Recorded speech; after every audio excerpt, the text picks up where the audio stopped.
होने वाली दहशतगर्दी है, ये बहुत बड़ा इंसानियत सोज एक अलमनाक वाक़या है और इसकी जितनी भी मजम्मत की जाए ये कम है।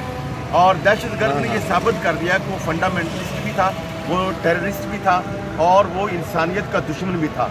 और उसकी राइफल पर गन के ऊपर जो लिखे हुए जुमले हैं और जो उसका लाइव स्ट्रीम इसको चलाना है, इसमें पूरी न्यूजीलैंड हुकूमत का ये बहुत बड़ा फेलियर है और गवर्नमेंट जो है वो टोटली तौर पर इसमें नाकाम हो चुकी है, फेल हो चुकी है।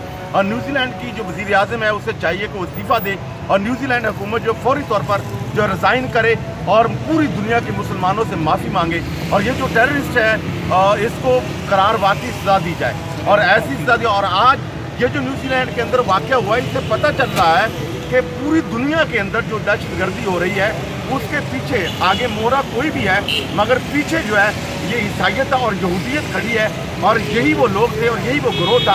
और जितना भी इसका अफसोस किया जाए उतना ही कम है।